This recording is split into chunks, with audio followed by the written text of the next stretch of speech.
All right, this is Randalicious, and I'm going to be doing a review of the weekly Q&A that the mods did on March 25th, 2020. And due to the mods being out of the office, due to the pandemic that's going on, it's going to be webcam only, so I'm excited to see how this goes. So just looking at it first off, right at the start here, let's see. I'm gonna give a point to Ash for the headset, and we'll give one to Sween because it looks like he has the best quality camera. But all right, get into it.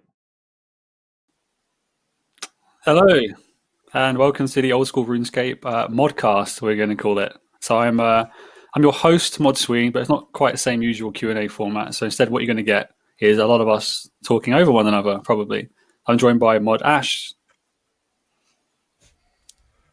Mod Kieran, Hello. and Mod Rock. Howdy. I've got Mod Tide on the chat, so at Old School RS, should you want to ask us any questions, and he'll put them in a nice little doc for us to read. So this is something new for us. We're trying out a remote live stream from the comfort of our own homes, so you get a little cribs tour. I did see somebody ask, which mod's going to have anime posters on the wall? Doesn't look like any of us.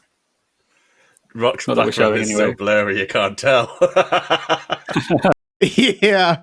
Oh yeah. Kieran gets a point for ripping that. For ripping the like rocks is a little bit hard to see right now. Yeah,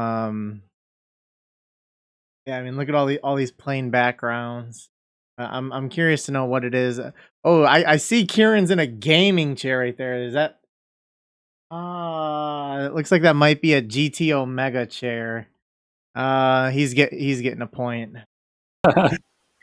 I took all my anime posters down for today. What I will say to you, the community, is please bear with us. This is our first remote live stream. We're going to have some teething problems. We might talk over one another. It's not because we don't like each other.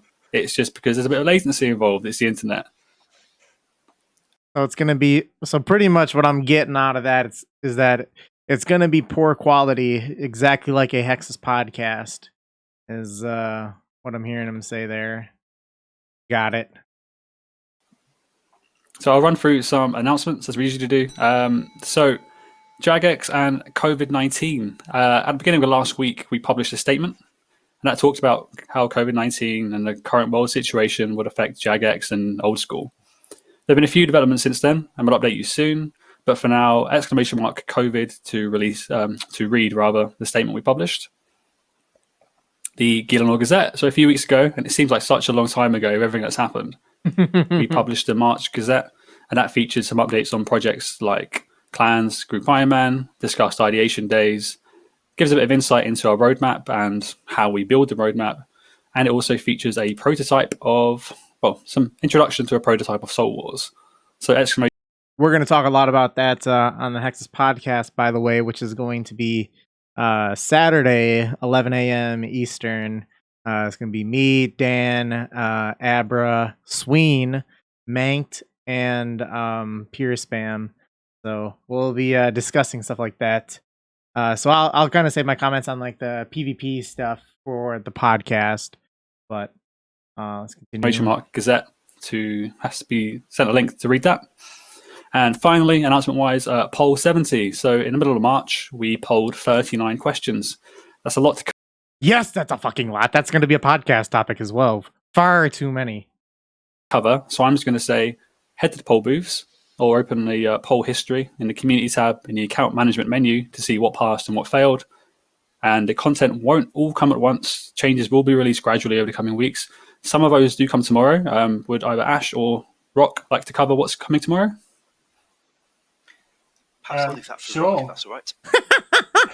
Yeah, sure. Oh yes, we've got that tripping over each other that we were expecting. So God bless them both. The timer change for Seracnis. The Crystal Implings are going to have a couple of items added to their Drop table. They're kind of like the main ones. There's a few other small little bits and bobs, things that were fairly simple enough to do and quite quick to test, so we can get you some stuff immediately because we know it's been a. He asked them both, and they both started answering. What do you expect is gonna happen? They're both friendly and want to help and answer. A couple of weeks where we've had patch weeks, so we actually want to deliver a little bit of content, and then some more in the coming weeks to finish that poll off. Cool. All right, let's go into the questions we've got. So the first few seem to be more concerned with us and Jagex and the state of the game and the updates. So first of all, how is everybody doing? Is everybody doing okay? We're working remotely. How have you had to adjust? And I'll start with Ash first, and we'll work the way to the right. Oh, let me back it up here and get the full screen going in. Check out Ash's bangs here. Fucking legendary. He's getting another point just for that. God bless. And we'll work the way to the right. Well, it's certainly been quite an adjustment. I haven't spent so much time in my house for a very long time. But Jagex kindly shipped my workstation to me and two monitors. Yeah. That's more than I normally have at home. Giving him the royal treatment there. And I spent the last few days programming like I would normally. Tricky bit really is communicating with colleagues as flexibly as we used to, but we've got better with some of the screen sharing software so that we can keep doing that kind of thing. And I'm getting used to it. Just a bit quiet. Anyone have any idea what headset it is that Ash is using?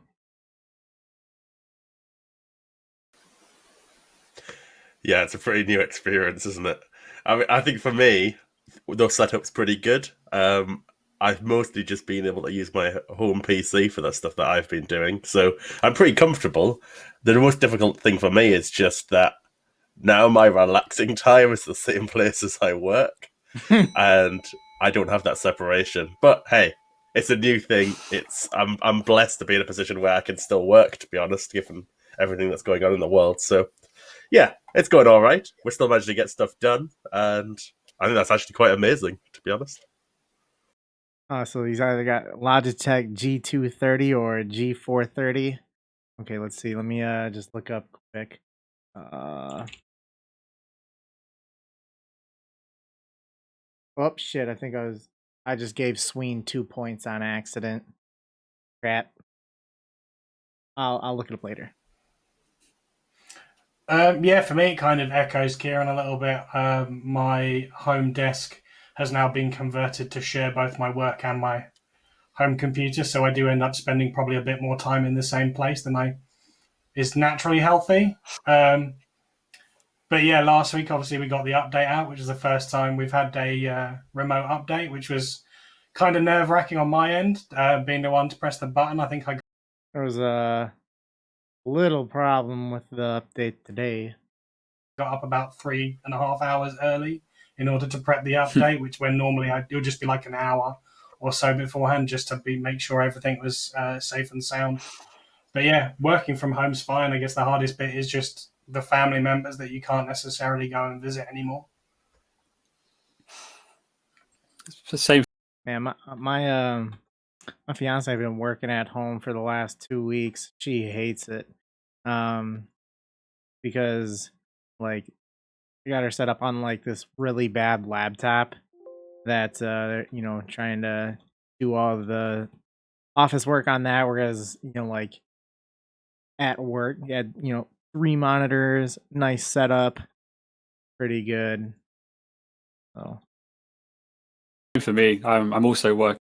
Streets don't stop, so I won't be working at home. Working on my home PC, apart from a few different tasks I have to use my work one for. So that's quite comfortable, but it means that my weekend and my week are becoming really, really blurred because I find myself working on the weekend more than I would do. And similarly, I've always now, most of the time during the week, I've got like an old school window open and I'm just glass blowing or mining or cutting trees or something while I'm working. What a It's really king. difficult, 2 isn't points. it, with kind of at risk or high risk family members that you want to go and visit, but you've got to abide by expert advice, keep everybody safe, and just stay indoors. Yeah. I think we get Yeah, they put out our governor put out a like statewide health order, safer at home, quarantining people to their like home residence, and the only it was like a 17-page document. I read it over, and like the only time you can go outside is for like basic necessary life functioning things such as like to and from work, and your work must be deemed necessary, such as like you're working for the government, or you're working in a store that provides food, or a hospital, stuff like that. That's I mean, they have like the social distancing where they're saying, try to keep 6 feet apart while you're doing stuff. Like, they'll let you walk your dog and stuff, but they're trying to be pretty hard on the attack for quarantining people. getting used to using Slack and Zoom a lot more, but it's still, I think, it's weirdly, I feel the first few days I felt really, really productive, but then normality kind of sets in. All of a sudden, we're having to work on more decks and PowerPoints, and there are more calls where we're duplicating conversations that probably shouldn't happen. So I think we need to get back to being a bit more productive, and we feel like there's a bit more emphasis on communicating more. And now we're probably communicating a little bit too much. Some conversations probably don't need to happen. And we can dial it back a little bit. Yeah, I agree with that, to be honest. I think it's actually got to the point where I'm finding it more difficult on the second week than I was the first few days, where it was hard. I'm hardcore working. Now it's like I'm losing that separation. But hey, it is what it is, and we'll deal with it. And we're all going to get used to it. The better we will be at it after the next few weeks, to be honest. It's funny, I actually feel better in the second week than I did in the first, because at first it was very weird, stuck in the house, working out how to use this workstation from here rather than where it's used to being. But now I've actually got my hands into some code, and everything just flows like it normally does. So I'm starting Ash is in the zone. That's cool. And I think Kieran, I would say as well. Sorry, Serene. I just want to say, like, Jagex is being really nice to us as well. It's like everything's starting to become a lot more flexible in terms of letting us sort of work the hours that suit us around our days. Like, there's going to be times where we need to pop out to the supermarket at a specific time, and little things like that we can work around and be flexible with. We're able to, order anything in that we need to help with our setups at home. So, Oh man, that sounds sweet. So like ordering anything. So is he saying like, hey man, like my home keyboard isn't getting it done. Order me a a new one, or my mouse or my headset. So I see that he's got a wired headset there. What if he says, hey, I need a wireless headset to increase my productivity, because every time I get up I have to take my headset off. Get me a new headset, please. They could probably expense a lot of those things. Yup, there it is, the expensing. Someone knows business. Yeah, there'd be it'd be a lot of fun. Yeah. Hey, ladies, and yeah, Q&A review, pretty good here so far. About 8 minutes in, been good. Things like that. We are really in a pretty good position, and happy to be part of it, and happy we're taking things forward still. Okay, so Kieran, I think you've been quite heavily involved with getting the old school team to a place that we're working remotely. What would you say we've kind of learned from this process? So the question I got from the player is, what does Jagex learn from this shift to remote working? Did he say shift or shit? I need to rehear it. What does Jagex remotely? what would you say we've kind of learned from this process? So the question I got from the player is, what does Jagex learn from this shift to remote working? It was shift. That we can do it, firstly. I mean, within, basically, last Monday was the first day we really started pushing everyone to start being at home. And as of that day, it's basically the whole company was working towards that one goal of get everyone at home as fast as we can. Basically, anyone who had a laptop who could connect to the office via VPN and everything went home straight away. And then the rest was, how do we work out the problems? Because the vast majority of the development teams are using desktops in the office. So we had some people take that home, and some people are using home machines and remote desktoping into their work PC and stuff like that. But it's the Jagex ID department that have been genuinely amazing. But you can imagine a 400-person company, the amount of requests going into one department. It's been manic. But yeah, I've been sort of liaising between our team and the rest of the company to work out what do we need and passing that through. It was a mad Kieran has to hook the whole squad up with mechanical keyboards. onslaught for the first few days after we started working at home. But after that, we were mostly there, and it's not been too much trouble since. I'm really hoping that by demonstrating that we can work remotely, that maybe we can start hiring and recruiting from a bit further afield without the kind of emphasis for relocation. Hire me. I will be a junior community manager. Because that was then we get exposure to a bit more talent or more fans of old school who live elsewhere, can do the job, but aren't fortunate enough to, well, not I would say fortunate, but aren't in a position where they can relocate to Cambridge. Right, I'll move on to the next question. I see some players are asking. No, I won't, because Kieran's talking. Yeah, the subtle delay makes it really hard to judge, doesn't it? Yeah, I mean, that is something that I think is probably pretty big for the whole company moving forward, is that it will open them up to the idea of trying to get talent outside of the UK, because I mean, obviously there are some people that do relocate, see Archie, for example. But yeah, I mean, if they're able to get people to start doing work for them from a remote location, then they're really going to start opening up the quality and quantity of people that they can have. I can't remember what I was going to say now. So carry on. The junior community. I don't like the word manager. Junior community assistant, or pretty much super junior, like anti-cheat team. I don't know. Those would be fun. Was it about the people you're trying to onboard remotely? No, yeah, so what I was going to say was, I think part of this is, and not just Jagex, but I think wider than Jagex, other companies around the world are obviously all in the same boat, and I think a lot's going to be learned from this, the fact that actually being able to see so many workers from home and actually working effectively is, we might have quite a change to the world about how we actually do work. Yeah, that's a really good statement there. Kieran's really bringing the fire so far here during these first 10 minutes. I mean, talking about like productivity and efficiency and shit like that, like seeing what my girlfriend's been doing, she's been far less efficient than what she would like to be, a lot more efficient working in office, whereas, like at home,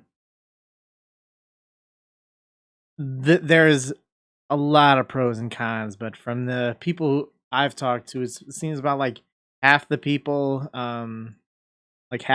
who are working at home enjoy it, and half the people don't like it. So interesting. I know that's going down a deep line of thinking that's a bit bigger than old school and Jagex, but I think we might Big brain change Kieran. the way we work as a whole, as a species, longer term. That sounds deep, man. Right, gamey questions. So more people are staying at home. That's very good. But more people are also playing old school. That's also very good. However, the world seem quite laggy, so there's a lot more players now. What are we doing in response to that? Well, we had the 10 worlds that got added in, and even so, it doesn't seem like that's making like a huge impact. There are so many people playing online, and I get good for the game, maybe, yes, no, but dude, like worlds, there are so many worlds with 1K plus people in it and everything like that. Let's see how many people are online currently.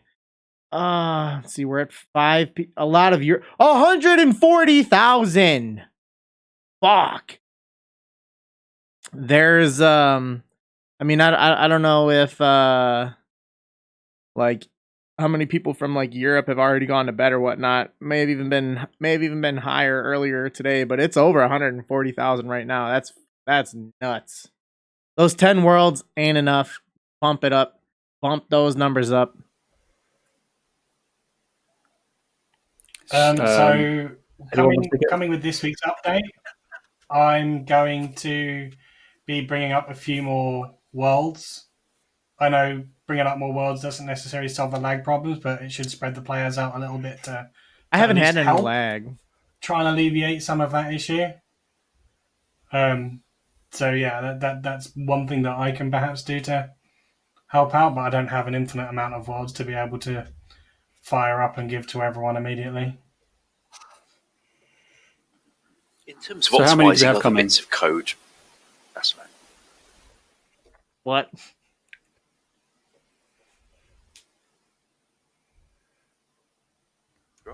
Everyone I can't give negative points, but I'd probably give negative points to everyone. Come on, man. What is it that they're using that there's that much of a delay? That's worse than Hex's podcast 1. And that was a bad podcast. I know, I hosted it. How much silence is there here? Amount of worlds to be able to fire up and give to everyone immediately.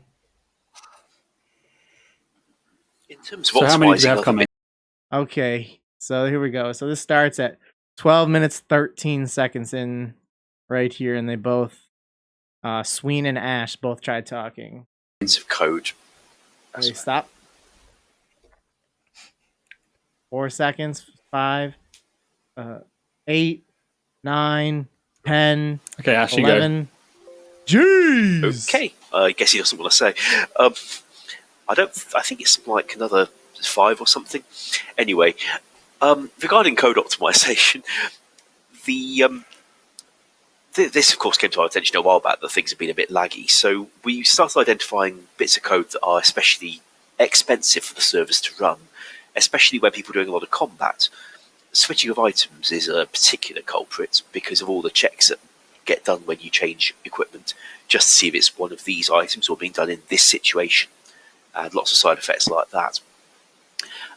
So I spent quite a while trawling through all that, and switch case, a much more efficient way of checking to see which of a list of items. With this like month-long plus thing that they've got going on right now, would be a really good time to like focus on quality of life things. Like those are going to be less demanding. Just name April quality of life month, and let's do it. The thing might turn out to be much more efficient for the engine to execute. That wasn't in use in the original version of the code because it wasn't part of the engine back in 2004 when the thing was written. We've got it now, so I've been rolling that out into more bits of the combat code, item equipping, unequipping. Oh yeah, Pachar, that is definitely some working at home. How much work is it that you're doing? Place like that. Mod Melee's also very keen on doing more of this kind of thing. They're probably using Zoom. I've never heard of that before. I don't think that there's like issues like that when you're using Skype, right? Like, I don't know. And frankly, the fact that mod mailing exists in the team, we've got more staff than we had back into 2013, and when there were like 3 of us in total. So we can get more maintenance done in passing without it having to impact the things people are actually asking for. Now, this is all just chipping away at a very big problem in little ways, but the more of those we can do, the better it should get overall. And also, devs are getting a bit smarter about not putting really expensive checks into the code unnecessarily. Like, long ago, I had a dev who was trying to make the server check in a 120 tile radius every I wonder if he's referring to Reach. cycle to see where the mole might turn out to be. And I was able to show him a much more efficient way of doing that by giving the mole an ID that he could look up instantly. Much better than looking over tens of thousands of tiles to see if there's a mole in them. That kind of technique can be used to keep things efficient where possible. That's it from me on this.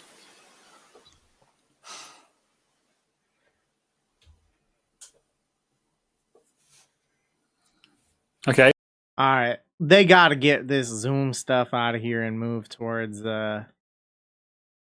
something a little bit better. I mean, obviously, yes, it's the first time, so feedback. My feedback would be, recommending Skype,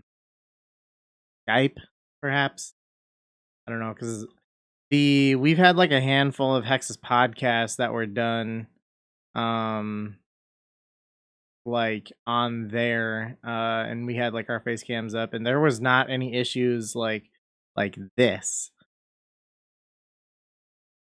I mean, if it's their internet that's having issues, then that's, I guess, is something part of something completely different.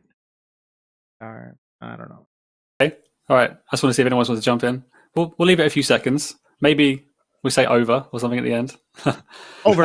So one player suggests, would changing the player cap per world to 1,000 help? A player asks. Well, we say over or something at the end. So one player suggests, would changing the player cap per world to 1,000 help? A player asks. You see, like when they're saying help, perhaps they're gonna elaborate on this a little bit more. But like, help what? What is it specifically that you're wanting to be helped? Like world connectivity issues, which, by the way, I have not experienced ever. Or I shouldn't say ever, but I mean like right now, whereas they were talking about like worlds previously having like being impacted, or like, I mean, if you're gonna add that, are you going to then double the amount of worlds out there? Probably not. I mean, how many let's see. Let me go to the world switcher here. How many worlds are right now are over I mean, like 1,100, 1,100, 1,100, 1,100. You got some 500s here. I guess looks like all like the US worlds have a lot, like 900s and stuff. Oof. I mean, there is not a small amount of people in any world. And besides Dead Man, but I don't know, like just add more worlds. Over. Over. I think it would. I mean, we could try to see if it goes badly. Over. Oh, weak. Yeah, it'd be good to see which. Well, I assume the worlds that are having the most of the problems are these PvP heavy worlds, where lots of people are running the combat code, switching gear, and all that. It's whether are they actually hitting over 1,000 players. So I mean, because if they're not, obviously that won't make a difference. Hello, Fremming. What's up? Over. To this, obviously. I think it also makes a difference how close the players are to each other. Like, you get the Grand Exchange, it's pretty laggy around there, even when the world is quiet, with so much transmission of information about all the other players nearby. Like, if there's only 3 of you, then there's only 2 other people that the game has to tell you about.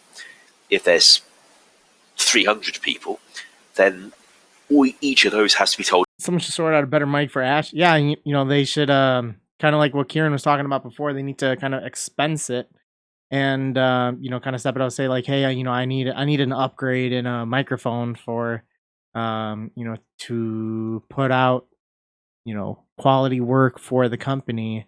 Please buy me a I don't know, like a $150 mic, and then we can go from there. About all the 299.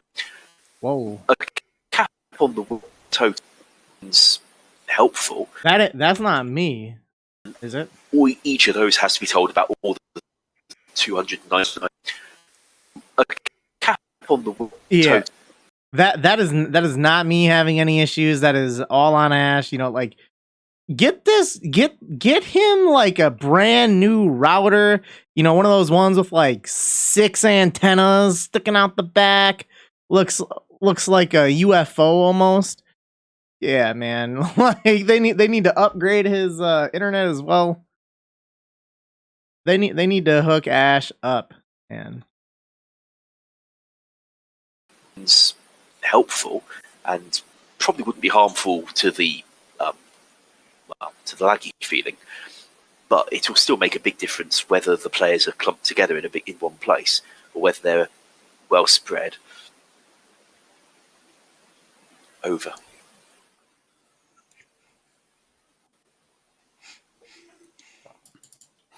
Okay, so we'll move on from the discussion about kind of latency and infrastructure. Next question. I'm kind of sourcing from lots of different players saying similar things. So lots of players are saying things like, with all the players online and everyone having to stay indoors, it's the perfect time for Dead Group man. Iron Man or Leagues 2 or Dead Man or Twisted League replay. Have we thought about that, and are we doing anything about it? Okay, I'm gonna think that the response he's gonna give is that, I mean, so like Group Iron Man, for example, like that they've kind of made pretty clear before that they need to have the clan system in place for the Group Iron Man to be as good as it has the potential of being, which I think is going to be a lot of high potential to be really good. But like that clan system has to be in place first. The Dead Man stuff, I mean, they made the post talking about like the PvP stuff with what kind of their roadmap would be. And this would be a little bit ahead of schedule if they were to do that like right now. So I don't think that that's something that they would. I just don't think any of it's possible to do right now. And like with Dead Man stuff, they can't have a tournament going on right now. I'll go to Kieran first of all, and we'll stop with the over thing, and we'll go straight to you. I was just gonna say, Alec, yeah, Smart Swede, your headset sort of looks like you're a pilot who would say it over afterwards anyway. You look like you're flying a plane with that headset. Kieran having a lot of fun. Right, the question, yes, the most important part. Obviously, and I imagine the community's noticed as well, there are a lot more players online. This is the sort of like perfect time to do some of these more like heavy duty playtime events, like a Dead Man. You're going to play a lot more hours per day to make sure you're progressing and all of these things. And I think it is a good time to do some of these things, whether it's leagues, Group Iron Man, There's a Twisted butt League coming, replay, and things like that. I would like to do something. I think it'd be really good to give something for the community to engage with, whether it's stuff to watch on a stream, whether it's stuff to play. So we are discussing options. I mean, and we want to move as fast as possible. So we're looking at what we've got. I think that the key should be we want to work as best as possible, not as fast as possible. Quality over quantity. And that we're able to deliver, ideally, within literally a number of weeks, potentially as soon as something next week. We will be giving you an update, I hope, next week on what we can do. But until everything's confirmed, I don't want to jump the gun just yet. I don't know if you got anything else to add to that, Modsween. No, just to echo that, we're seeing the requests from players, the variety of stuff I'd like to do. I think we don't want to. I don't use the right. We don't want to jeopardize the release schedule we had planned, because whilst we expect this kind of situation to last weeks, months, and we want to accommodate the kind of new change to lifestyles and playing lots of old school, we also want to make sure that when it gets to the end of the year and hopefully everything's a bit more normal, we haven't thrown all of our resource at making quick wins and then we don't have anything else left to show for it for the major projects that we said we'd deliver on. Further to that, if I may, Group Iron Man is often mentioned in this, like the number of players who say we're sitting at home, why can't we play Group Iron Man? The thing about that one is that was always locked behind the existence of the clan system, and it's in Oh, there you go, Ash. 2 points. Fucking drilled it. infrastructure, because that's what it was going to use for the grouping bit of it. And if you take out the grouping bit of it, you haven't really got very much. In fact, you just have an Iron Man. So, well, they stand alone.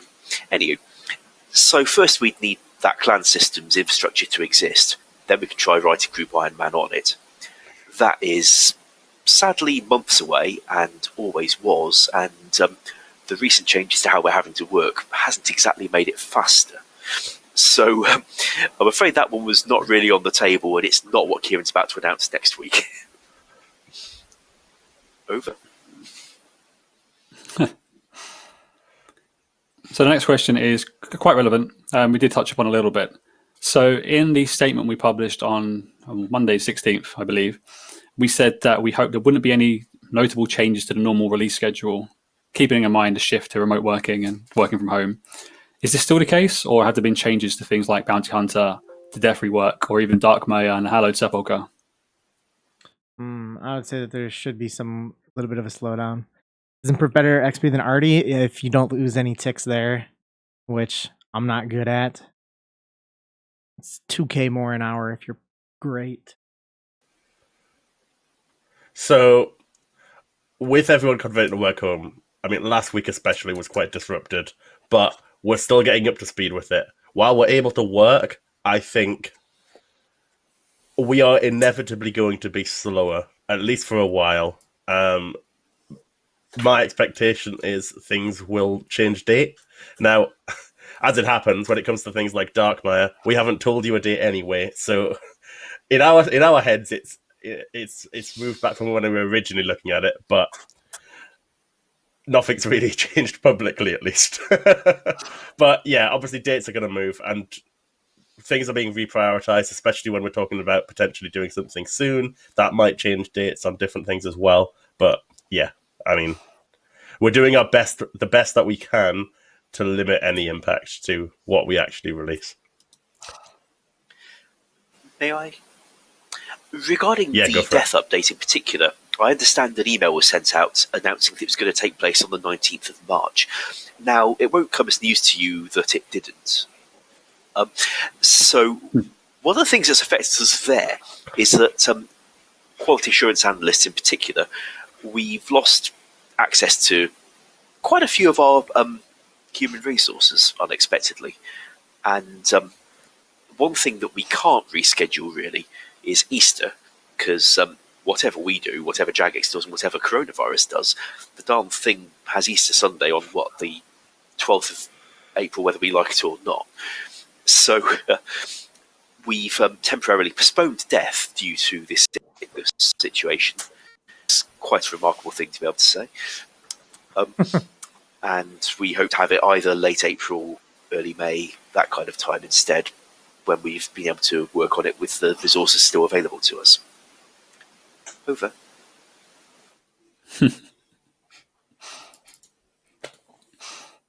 Okay, so hopefully that should alleviate some concerns about radical changes to the content release schedule. Some minor changes. We don't envisage anything like far-reaching or having to tear up our roadmap because of the shift to remote working. We've adapted quite well, but some minor delays are possible. Okay, next question rather. A bit more gamey here. Question concerns Slayer and says, what do you think about making Drakes a bit more worthwhile not to block? This can be. See, with this, I think that just Drakes never should have been an automatic assigned task in the first place. They should do the same with this as what they did with, like, it just never should have been an auto assigning task. Be done a number of ways. but the player neglects to provide any ways. So presumably, the player probably means like more loot, more XP, or less HP, etc.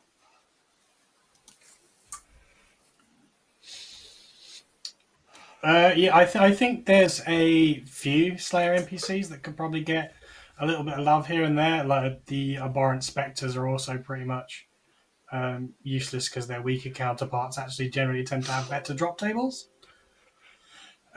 So yes, I think there is definitely room for a few things here or there. Weirdly enough, on my own personal account, I haven't had a Drake's task appear yet for quite a long time. So either I'm incredibly lucky or I maybe already have them blocked and not realised. But yeah, there's. I think I would like to do something with Drakes because they are one of the unique monsters to that dungeon, along with the worms and the hydras.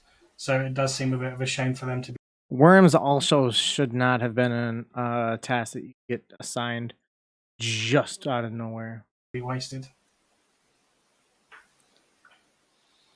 I really disagree with those. Okay, so we're open to it. We'll conclude with, especially because of how unique they are to that area. A pretty recent update. They came with Kebos in January 2019. Yeah. Okay.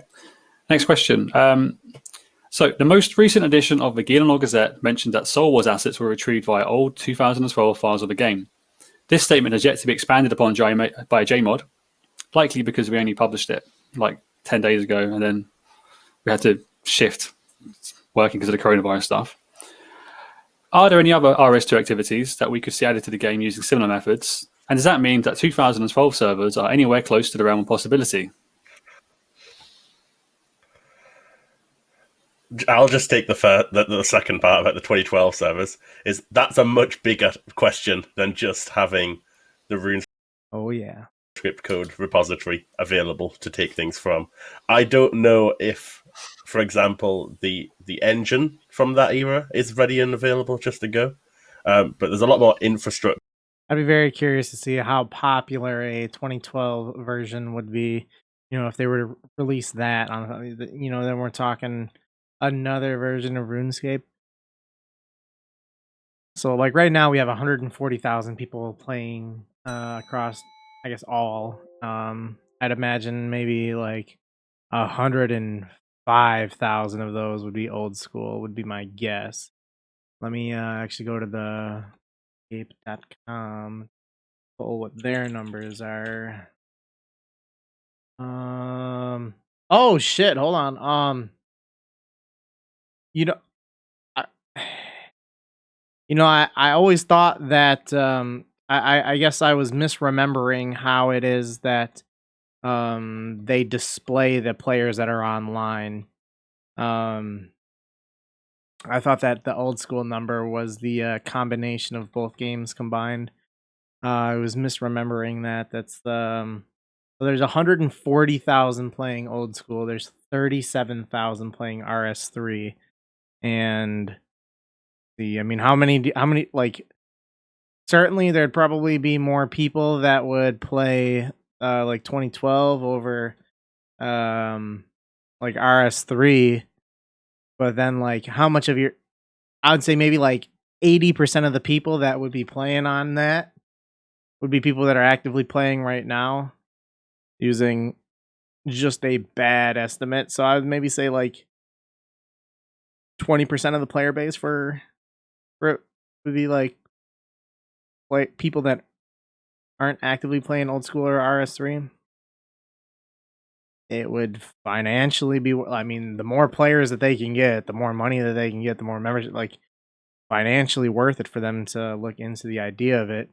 And we are approaching a point to where that is now 8 years old, and it may be some like with I don't know what the game was like back in 2012, but I'd guess that it's very different from how the game is right now in 2020. And with where we are at, it would probably be very different from old school. So I don't know. It'd have potential. That needs to go alongside with just booting up a game. So I'm unsure of the answer. It would take a bit more of an investigation from the company, I think. May I elaborate on that one? The Bringing back the 2007 version in 2013 was not just a matter of copying the files off the storage unit and booting it up. It expected to be on the infrastructure of 2007, and it was not. Over time, things like hosting arrangements, the save game system, the chat system, the idea of a display name, the idea of bonds existing, all these things, the underlying way the servers talk to each other, that changes. Also, Java had an update around that time. So to get the 2007 version, it was quite a lot of intensive work for the engine team. They did it in 2013 and made the thing work, although it was sort of minimal, shall we say. Players were distinctly underwhelmed by the support around the product. But they came back for the gameplay, of course, and that's how it should be. But things like a news module on a website that shows news, those were things that we were just lacking for a very long time. In fact, if you remember back in 2013, all we had was a Twitter feed stuck on the front of the website, and occasionally it just stopped working for a few weeks until somebody could update it to whatever the API had changed for. We had no guarantee that was ever going to happen either. So getting a whole other version of the game, even if they've got the code from that era, is a pretty big investment that's being asked for. I think there'd be a lot of fun in it, a hell of a lot of fun in it. But also we'd have to drop a lot of other things that old school players want, because it would be the same people having to do that work instead. So we are not likely to be able to try it, even if the code did turn out to be available in its completed form. However, we can in the meantime carry on nabbing a model here and there. Animations still have to be recreated from scratch if we bring them into old school, and the models need a little adaptation, I believe. But it's a big step up from what we used to be able to offer. Thank you. Over. Okay, so to conclude, there isn't a 2012 version of the game lying around with a big button saying turn on, but we can look into the game files and do similar things that we described in the Gazette with Salt Wars. Okay, we'll move on to the next question. Can Laren's keys be made tradable? You can already buy, and the player puts those in inverted commas, you can already buy them by paying someone to kill them since they drop on death to other players.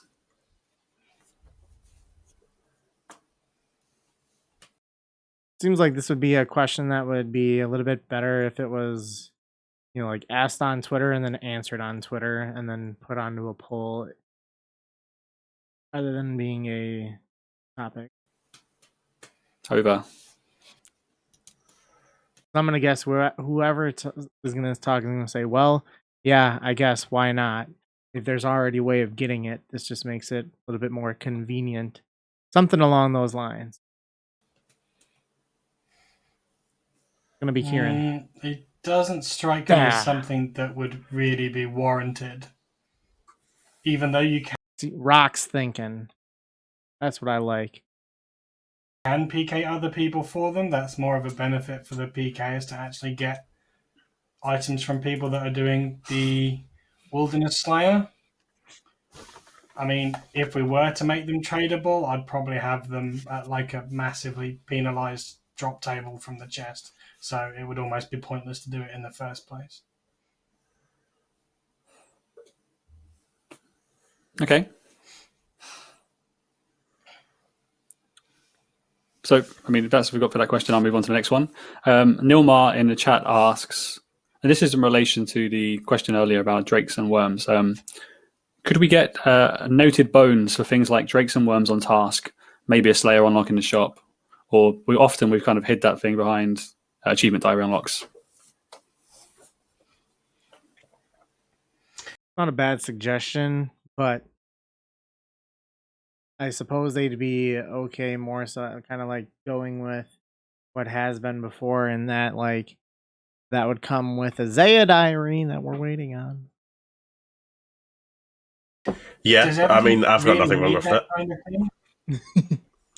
You see, I'm the opposite. I don't see the general point of things like that. We already do that in a lot of places, and it's just kind of adding a little bit of convenience. And I'm going to say easy escape for certain things. If you want to be able Fuck to use yeah, the bones, Rock. then put them in your inventory and go bank them. It's 3 points for essentially saying fuck that easy escape stuff. And take a longer task. Double That's kind that of the score. point. And inventory management in like that is a valid part of general MMOs. So why can't that just be dealt with, as opposed to having to give you everything? It's your choice whether you want to loot it or not. It shouldn't be a given. I agree with that in a lot of circumstances, but with specifically drakes and worms being underpowered and having problems, they do need to serve a purpose, I guess. And if they're not serving a purpose right now, maybe the bones isn't the solution, but it's a potential one that I think should be considered against other things as well. And it's regarding those other things that we've had quite a few suggestions about what you can do with your bone sack. That's not a euphemism. I mean the one you get 2 from the Bag points. and Bone Man, which could be expanded to, say, carry bones. Not just carry them freely, because then they'd affect Gilded Altars and the Ectophontus, but taking them, say, in the way the Soul Bearer does, so that they bank your bones, or more like a looting bag does. We could look at that kind of thing to help you with your bone carrying needs, instead of just, well, noting your bones in situ. Over. Yeah, I think the problem that comes from Drakes is that they're not necessarily bad in terms of their drop table for their equivalent level. It's just the fact that they have to go through the constant animations, which makes the kills slower. While the animations are like amazing when they were made, I don't think they necessarily help the useful ability of that Slayer task. So I would perhaps think about adjusting that instead to be able to make the task itself better necessarily than the loot. Okay, well, we'll move on because we've discussed Drakes and Worms Twice. in a bit more detail earlier in the stream, and we covered it again. I think we'll leave it as we're open to looking at the mechanics of the fight, perhaps the drop table. Not so keen on noting, but maybe looking at the things like the bone sack. So the next question is, What's the counter for? So I just watch the Q&As and I give points to the mods based on if I like what they're saying, I like what they're doing. Arbitrary points awarded based on however I am feeling on what's going on. Like, Rock said, he doesn't like the easy escape stuff. I gave him 3 points for that. Ash made a joke about the bone sack. He got 2 points. Kieran ripped Sween's headset. He got 2 points for that. Really, just having a good time. Just great in what they're saying and doing. so you've been turning on And whoever has the most points at the end wins for the week. Worlds recently to cope with the increasing players. Is there any update on releasing Worlds in, say, Canada or in Asia? And I'll take a quick answer here, and feel free to correct me if I'm misleading the players. He's going to say no. But the Worlds we're turning on, we just have in reserve. We have the infrastructure in place already. They exist. It's not quite so easy to turn on Worlds in places where the server infrastructure doesn't exist. And as an old school team, we're not really well placed to say yes or no. We're going to open servers in these different locations. That's more of a Jagex systems admin studio decision to be making. Yeah, pretty much like if you've ever watched the TV show on ESPN, you can catch it the weekdays, Monday through Friday at I think like 4 p.m. Eastern, Around the Horn. It's been running for like 20 years, and pretty much there's a guy doing exactly this, listening to conversations people are having, although be it he's asking questions about it, and based on how he feels about their answers, he'll award them scores based on nothing but his own opinion of how he thinks they answered. Sound right? Cool. Okay. So, but we see the request for it. We'd have to look at things like player data, see how many players are there using it. We don't want to. We want the best experience for players possible. It's just about seeing. I don't want to be quite so callous and like hide it behind financial reasons. It's about seeing whether it's worth it. It's like setting up infrastructure in those kind of places. Right, now I'll move on to the next question then. Could you disable random events in the demonic gorilla dungeon? They can get in the way quite a bit. Yes. Ash gets a point for how fucking quick that yes I'd like was. to, from personal experience, so we can... Like, listen to how quick this was. And there's a delay. Mind you, there's also a delay on this as well. So with how perfect this timing was for Ash, it was just like, as soon as he heard, he just said, yep, yes. Jeez. In the demonic gorilla dungeon. They can get in the way quite a bit. Yes. I'd like to, from personal experience, so we can do that. I'd be quite happy with that kind of change. Disable random events. Okay, next question. Yeah, I mean, we generally don't. Oh no, it won't. Go for You it. go. Carry on. It's all right. No, you. Kieran, you. I insist. I was going to say, we do disable them in other boss chambers. And they're not quite a boss, but obviously they are mechanically involved. So it makes sense.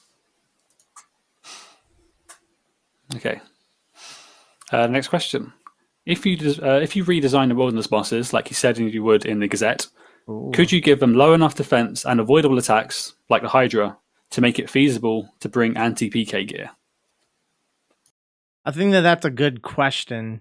So I've, not killed the wilderness bosses aside from just doing. So if you guys haven't read it, it's in their news post where they talk about like their plans for PvP updates and stuff like that. And it's not like concrete or anything like that. These are just kind of like ideas that they have for stuff that they'd like to, kind of go over. And we're gonna talk about it quite extensively on the Hexes podcast. Make sure you watch this Saturday.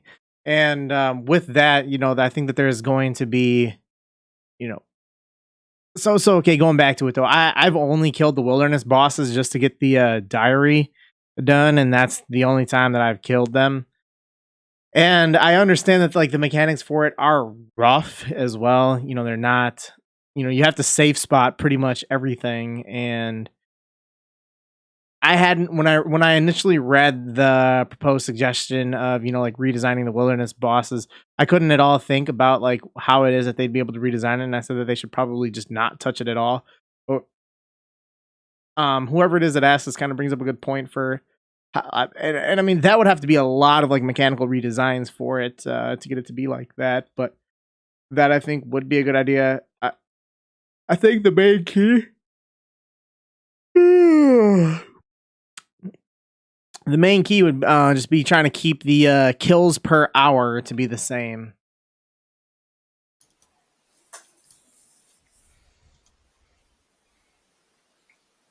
We could. Whether we do or not is another question.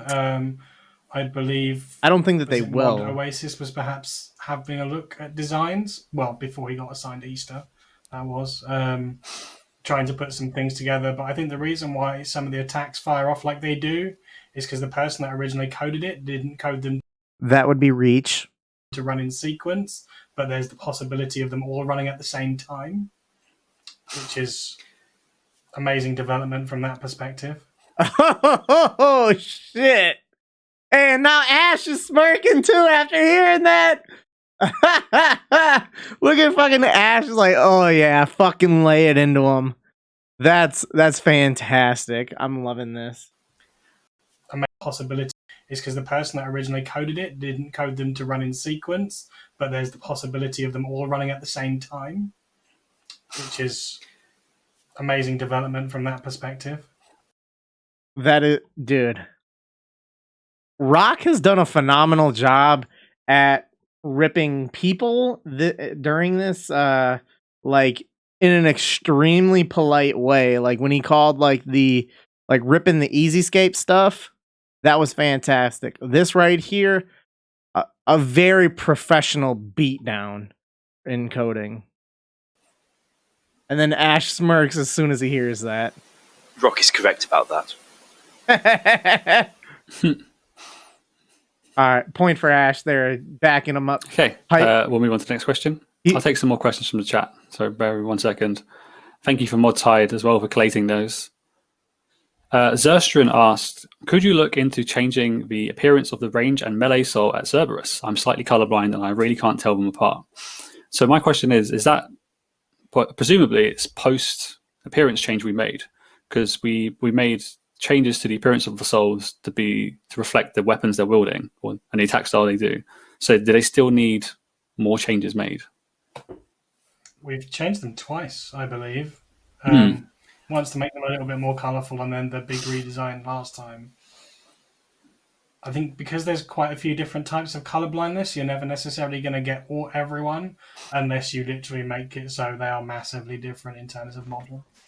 Use a third-party client; it'll tell you the order. Right? I never tried Serb. I'm just assuming so. I mean, I know we're still continuing to look at different things that affect colorblind players. So we'll add that to the list again just to make sure. See if we can help accommodate other players with different types of colorblindness. Okay, the next question. Is there any way to implement a feedback notification when you report somebody for something? League of Legends does this, and it makes the fact that you reported a player actually matter. I guess I'm not really familiar with this at all to know what it is that they're kind of meaning in this question that they're asking. Is there anyone in the chat who is familiar with how that kind of report goes? I'm gonna play it back so you can re-ask the question. To make things that affect. Well, I mean, I know we're still continuing to look at different things that affect colorblind players.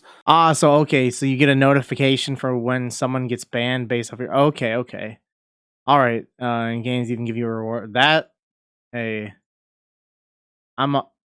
I like that idea. Fantastic question. So we'll add that to the list again just to make sure.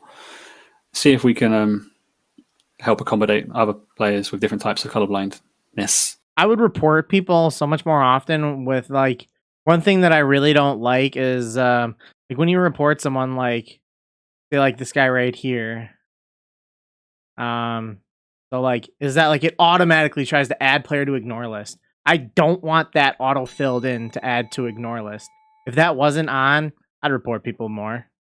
But yeah, I don't like that.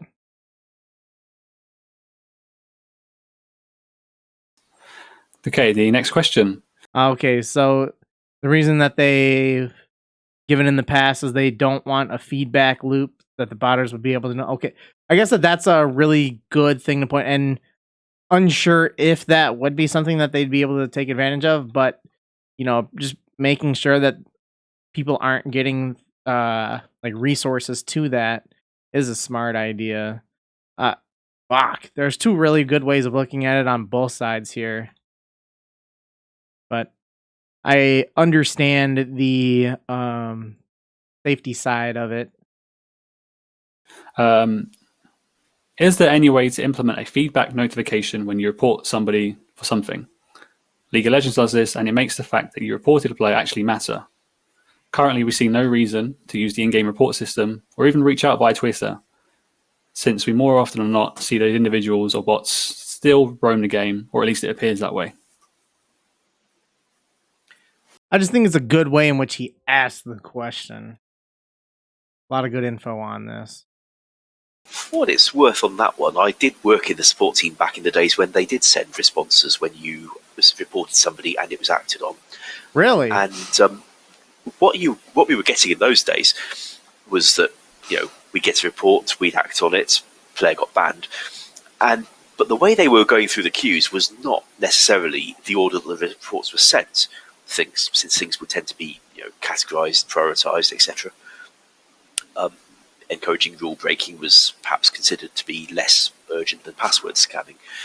So what players got was nothing for a long time. Then suddenly they might strike the muddle load of all their reports being cleared at once, and they'd get the same looking message because we didn't type them manually every single time we banned the player. That would be a really stupid waste of time. So they'd get 20 of these all at once and think there was something wrong with the system in the first place. Now, another problem was that it was not. I really wish Ash would have provided a year for in which that would have taken place. Set up to find all other players who had also reported that that abuser and send them messages about it. So if 100 people reported one bot, 99 of them would consider their report had never been acted on because they'd never hear anything about it, unless they happened to notice that the bot weren't there anymore. And, you know, you're not going to remember So he was in player support. I thought that he's been in the company for only 15 years. all the names, even if some of them do stand out for being high level. So I get why the support team stopped doing it. If they were going to start doing it again, they'd need to get their system changed so that it could actually notify everyone who'd reported the account in question. Otherwise, it would just not be a very useful message. And realistically, of all the things tech staff could be doing, I think they're going to prioritise the other things that are needed, like the account security updates, which have been coming for quite some time. I'd be very sorry to see that postponed in order for them to work on better messaging on the other side of reports. That's it for me on this. I do wonder whether any kind of reactive messaging, like we've taken action based on the report, rather than being sent based on a person's individual report, would be sent based on the person who's been banned or muted or whatever action's been taken, and then looking at any player who's reported that player in X amount of time, perhaps a week, and then sending like a mass message, which is your report led to certain action being taken. I think the player support team could probably do that kind of stuff without any reliance on content or tech or engine work, but it probably would take a lot more time. Is Ash's cup that small, or are his hands too big?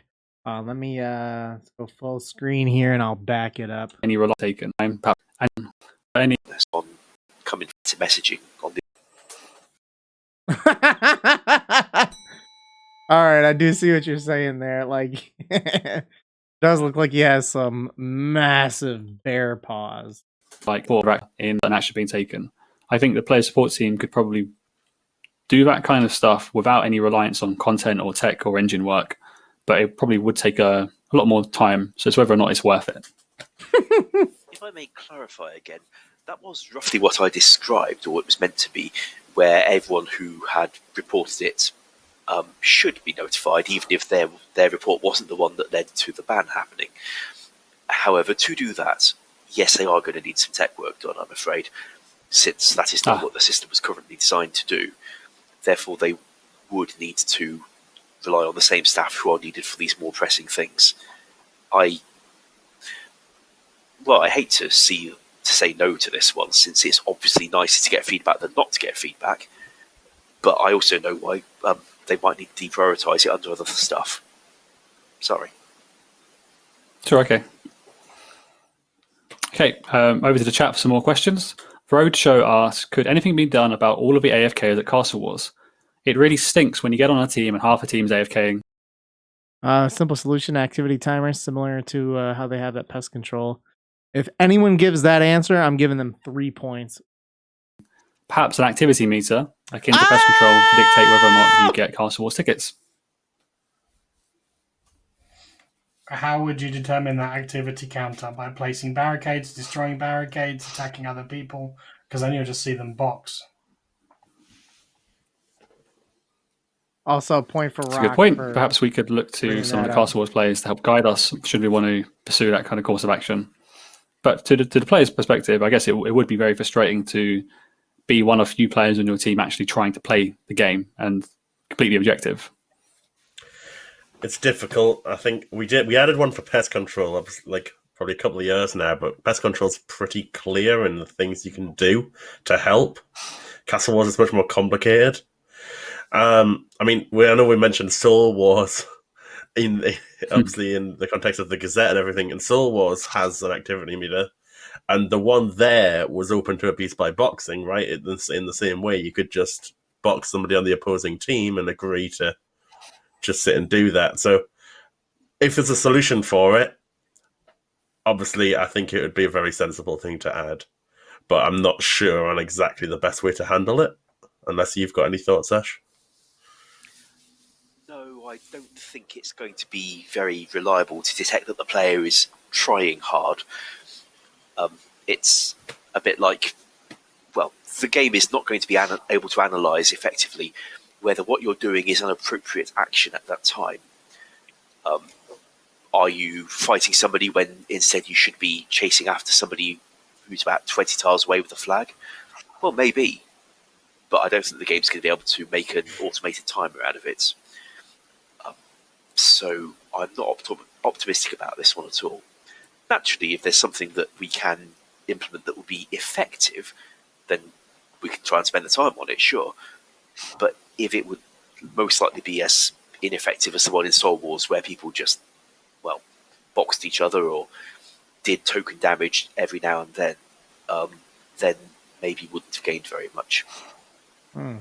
Yeah, although perhaps having to box is still an improvement over just sitting and AFKing at basically the start room.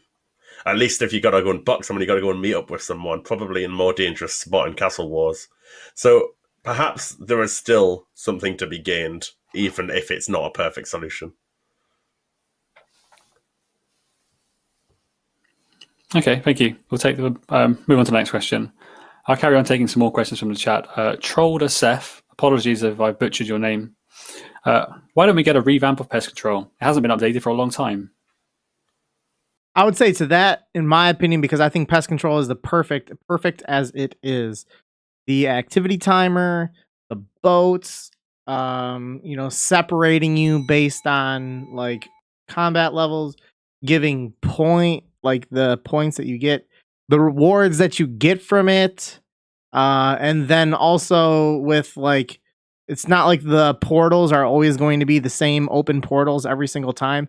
I've said it before, like when I got it was mainly back, would have been I think in 2016 when I was bored. I finished off like 97 to 99 hit points on my pier there because I didn't want to like spend money on chins to range or anything like. But whatever. And it's a really well designed mini game and it's perfect. There's nothing that you could. I really like it. Does it need it? What's wrong with it? There you go, Rock. I'm happy to leave the answer as that. While it may not need redesigning, some of the player ideas involving an extreme lander that takes you to a island where it doesn't just stop at that point, you then have to go on to a bigger challenge, eventually a boss fight.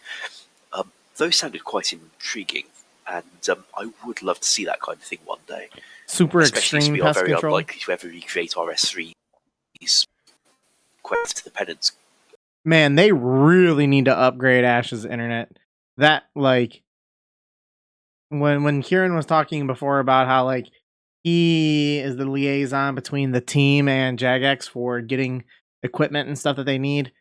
Get this man triple the internet connection speed, consistency, and quality, and get him a better mic than what looks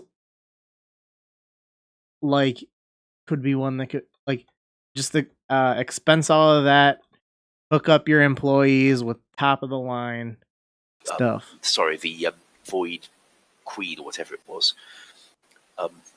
It would be maybe another way of getting that kind of high-end gameplay into it, but without changing the existing landers. Karasi came from the Quest series.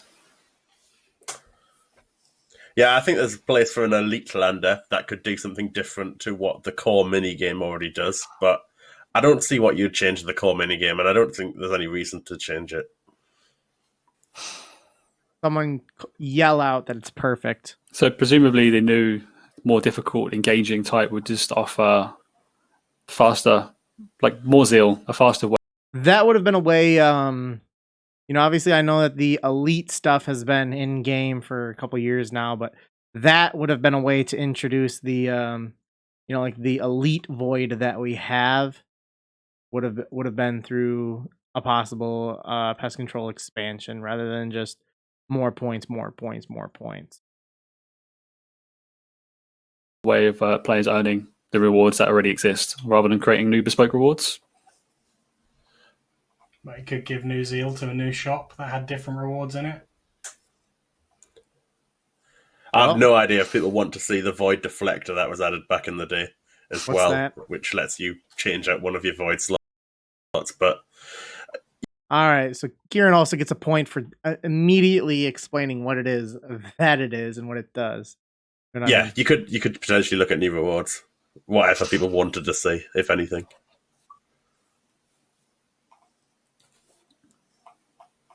Okay, we'll move to the next question. And Ash kind of touched upon the answer to this a little bit earlier on, but the player does ask the question in a slightly different way. Well, 1 second, I've kind of misplaced what I was looking to ask. Bear with me. Happens to me all the time. My eyes are terrible working at this current desk. Have Jagex hook you up with an improved one, Sween. You guys got to take advantage of the company trying to make you as efficient and comfortable as possible. All right, here we are. With the hopefully upcoming release of Clans of Group Iron Man, could you give any more information on progress that's been made engine-wise? I read the Gazette, and whilst we gave a project update, I didn't quite understand what it meant when it said Mod Boko created a first clan. So, okay, I'll take it. So, Boca's been working on the back end of the whole technical infrastructure for clans. Thank you. And part of that is it needs a clan server, and that has this notion of clans against it, which the clan essentially just being a group of players. He's managed to create the first technical version of that. That doesn't mean he's went into old school and clicked on the clan interface and clicked create clan and all of that. It means he's hacked one onto that back end, basically. But technically, it is the first clan, and that's what counts.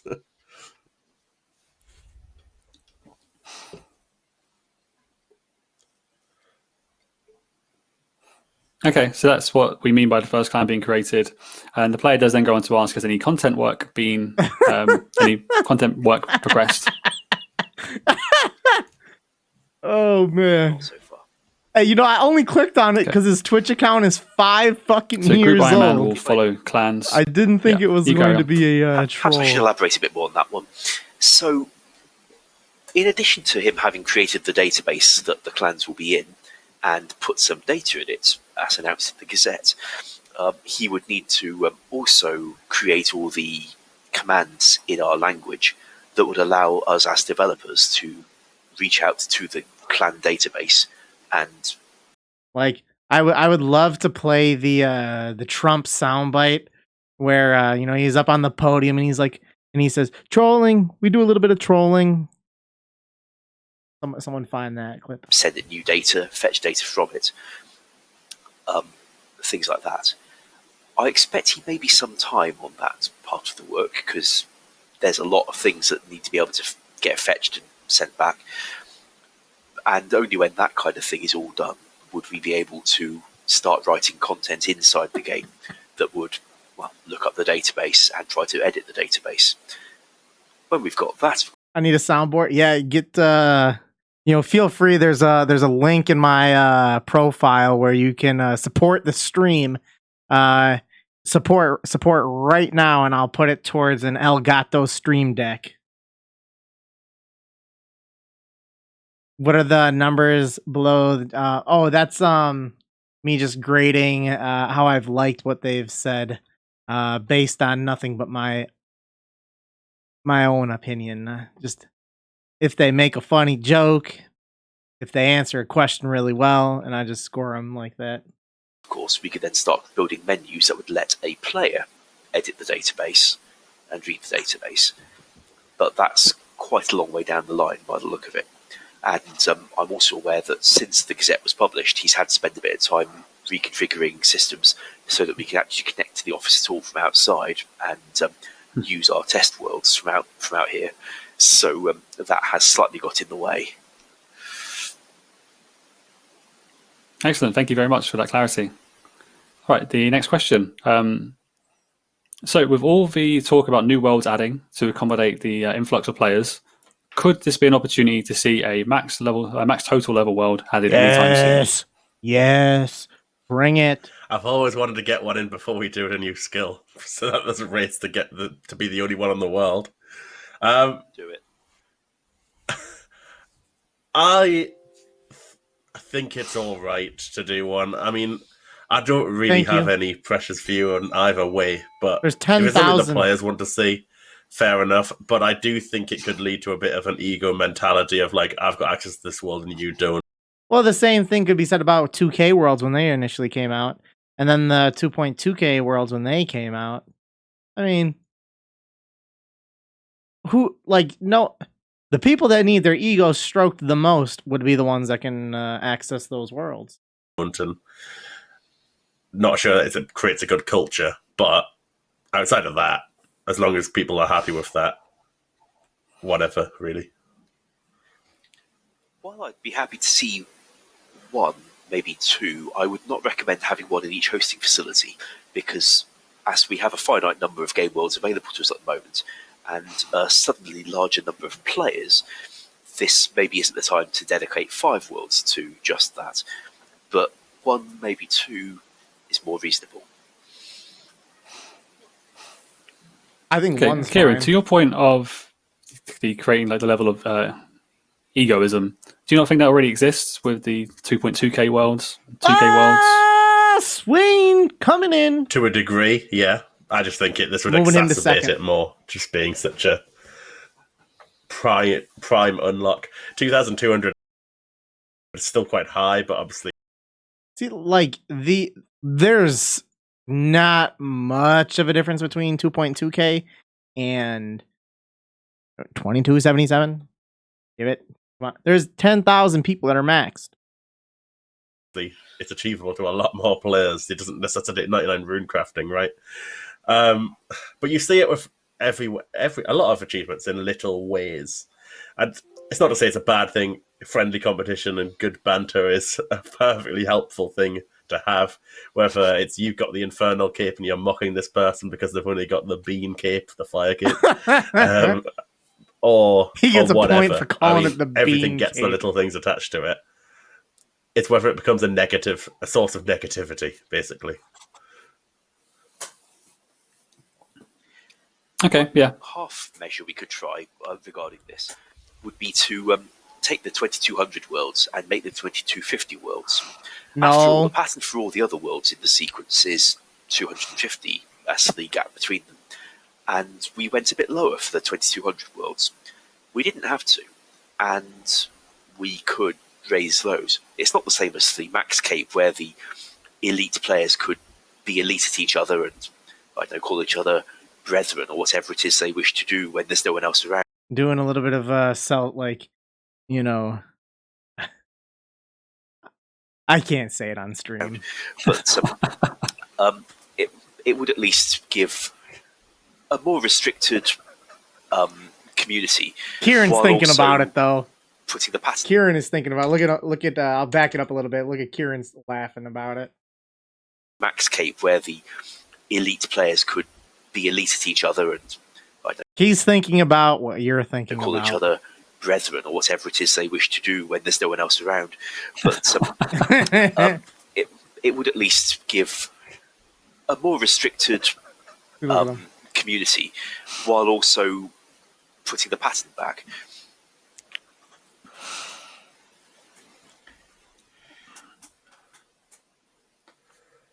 Anyone else want to hop in and say that they support it and get another point? Feel free. All right, okay, we'll move on to the next question then. We'll leave it with Brethren. So this question from the chat asks... Sistren, yeah.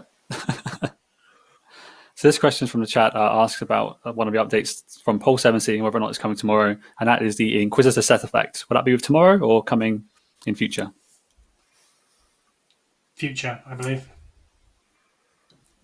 Okay, thank you. It's not on the list for tomorrow. Another question from the chat. So Dragon King asks whether the glass blowing pipe could be changed to not have to be used on molten glass. Perhaps just clicking the glass blowing pipe could launch the glass blow option. No.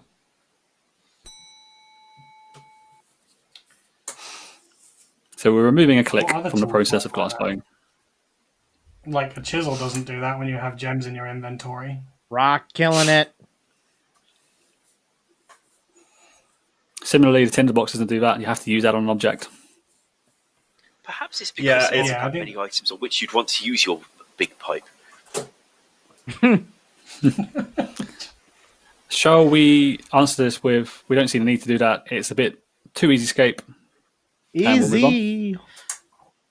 There's also the notion that RuneScape arose as a sort of point-and-click adventure, where using things on things was how you, well, solved puzzles, made interactions happen, etc.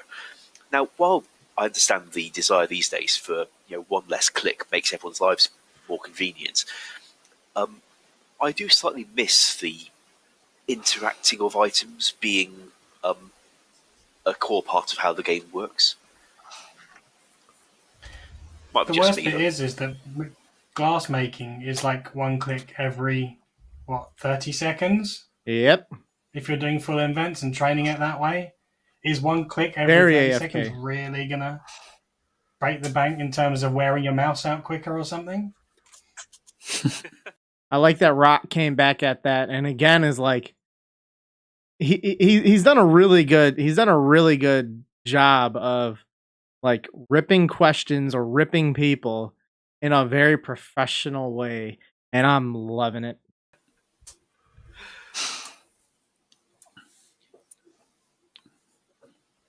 Right, okay, we'll leave it at that. To get fresh mice these days while there's all these lockdowns in place. So it's possible that having your mouse wear out will be a really big problem now. Get the Razor Death Adder, boys. Okay, Bandit318 ask another question related to Pole 70. For the permanent blade of Sildor, will the charges currently in your blade count towards the 1k shards needed for the permanent charged version? Yes. I believe you would have to uncharge your blade and then like when you charge it, you have the choice I of don't even making know it what this a blade is. full blade or making it the charged version. So in order to take your partially charged, you would need to uncharge it, use the crystal shards on it again, and then select the option to create the fully charged.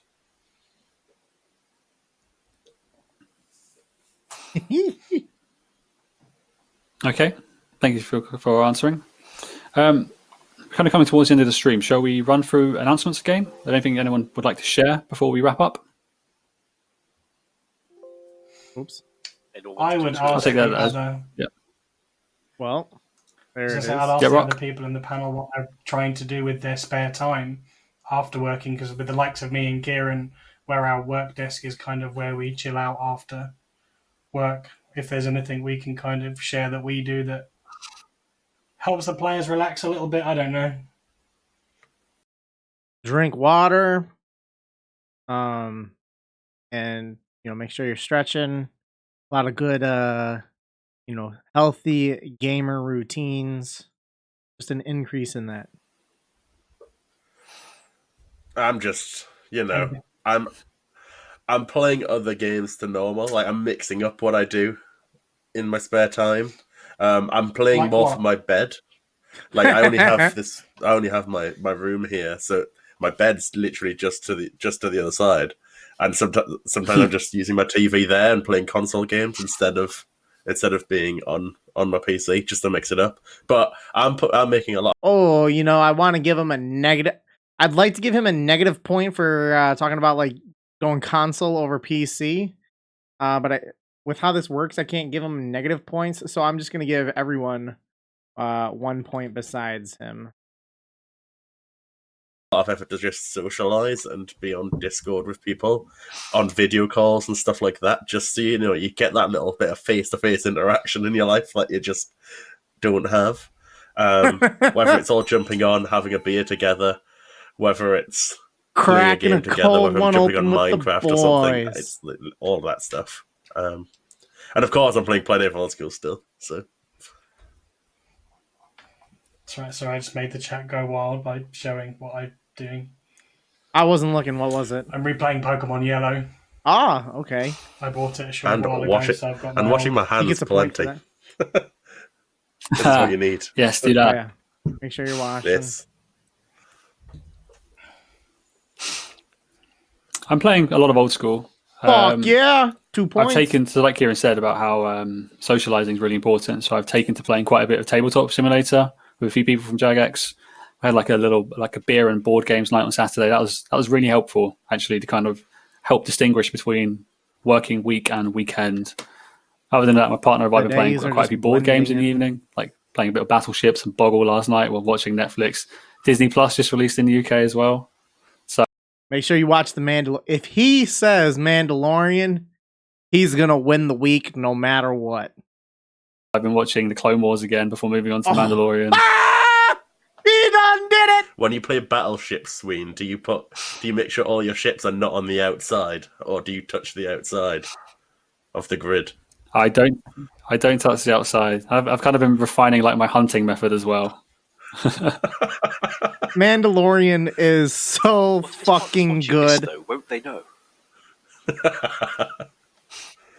It's true. She's outside actually. She's getting the washing in. So I'm safe.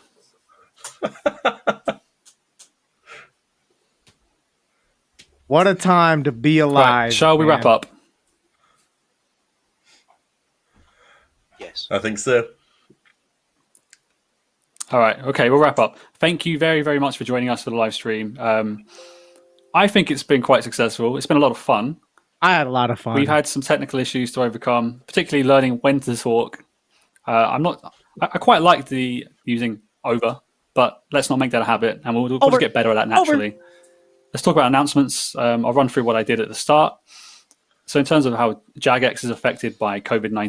All right, so assuming that you're at this point here, you've watched the whole thing, so we don't really need a summary as to what's been going on. So, Ash had I think Kieran had a lead early on. I would love to see like like a time graph based on like who's where, and like probability, like win probability. If you guys have ever seen like shit like that, like I would love to see like win probability for people.